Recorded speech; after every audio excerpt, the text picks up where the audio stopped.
Hello gamers, today we're going to be talking about the Toolbox, what it is, what it can do, and all the specifics about it, so you can take it into your trials, confident, knowing full well what you're doing, and pull off some epic plays.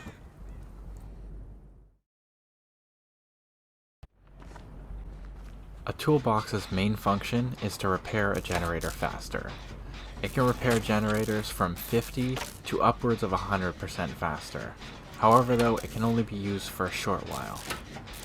The secondary function of a toolbox is to sabotage hooks so that killers can no longer hook survivors on them for a short while. A hook will take 2.5 seconds at base to sabotage with a toolbox, and once sabotaged, it'll take 30 seconds for the hook to automatically repair itself.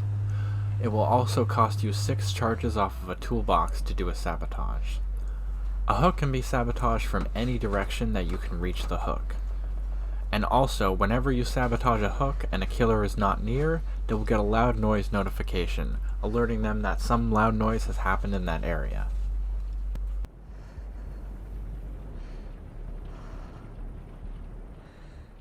If you try to sabotage a hook without 6 charges in your toolbox, you will be cut off halfway, and the progress you've made will not be saved. In this example here, you can see all the key stats about the different toolboxes. You can see the amount of charges they have, how much they increase your repair speed by, any other effects that they have, and the total amount of seconds they save you when repairing a generator. For example, the worn out tools have 16 charges, they increase your repair speed by 50%, and while using it, the size of your skill checks will be decreased by 10%. However though, you'll notice that the amount of seconds saved repaired is only 5.33 seconds. It is not a simple calculation as 16 times 50% to find out how much seconds you save. The math is more complicated, as the amount of charges that you are putting in is based off of your repair speed. So that's why the seconds saved while repairing will oftentimes come out to lower values. And for example, you can see on the regular toolbox it increases your sabo speed slightly, and the mechanics toolbox decreases your speed slightly. Same with the engineer's toolbox, and the Alex's toolbox is the most unique toolbox, as it only increases your repair speed by 10%, however, it increases your sabotage speed by 50%. By looking at these, you can see that the Alex's toolbox is the best for sabotage. It increases your speed by 50%, and it gives you 24 charges at base. Meanwhile, the Commodious toolbox is the best for repairing, as it has a high number of charges and a 50% increase in speed, and it equals out to 10.67 seconds due to the math that's applied. So the Commodious toolbox will always be your best bet for the best repair speed overall.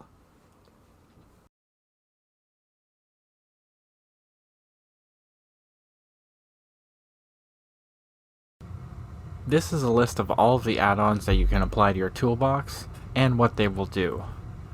The first 2 add-ons add charges onto your toolbox, and these are the most powerful add-ons as they give you the most mileage in terms of repairing a generator, and they let you sabo more times.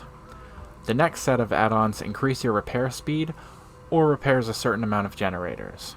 The brand new part is unique as it repairs 15% of a generator when you start using it, then it gives you 2 skill checks worth 5% of the total generator, and then it is consumed when used. So you will keep the toolbox, but not this add-on. The next group of add-ons affect sabotage. The first 2 increase your sabotage speed, and the third one makes it so when you finish a sabotage, a hook is disabled for 15 seconds more. Instead of the regular 30 seconds, it'll be 45 seconds. And the last one prevents the killer from hearing a loud noise notification when you finish a sabotage. The last 2 items do minor effects. The first one prevents you from getting any skill checks when you're repairing a generator and using a toolbox. This one is sort of detrimental and I would never use it. Then, the last one will quiet the sounds of you repairing a generator. Not the sound of the generator running, but your character interacting with the generator.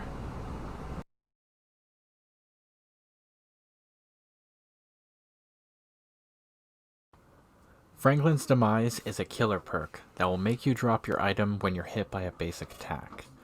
Once the item is dropped, a 90-second timer will start, which you can see on the bottom right corner of your screen. The item can be seen from 32 meters with a white aura. If the item is not picked up by you or your teammates within 90 seconds, that item will disappear from the match.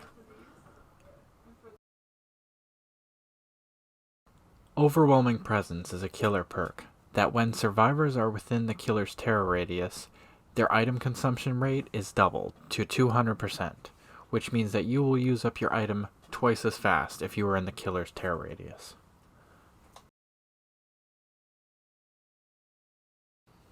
Streetwise is a survivor perk that will reduce your item consumption range by 25%.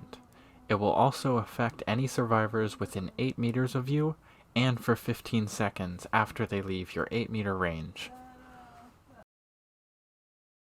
Built to Last is a survivor perk that once an item has depleted all of its charge, anyone with the perk Built to Last can pick up the item, or if they're already holding the item, will refill 50% of its charge after a 10-second cooldown.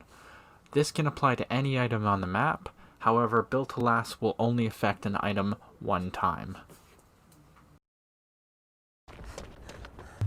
Streetwise and Built to Last actually stack upon each other really well, as using Streetwise will increase your item to 125% of its regular charges, and then using Built to Last will actually give you 62.5 charges back, meaning altogether an item will have 187.5% of its original charges.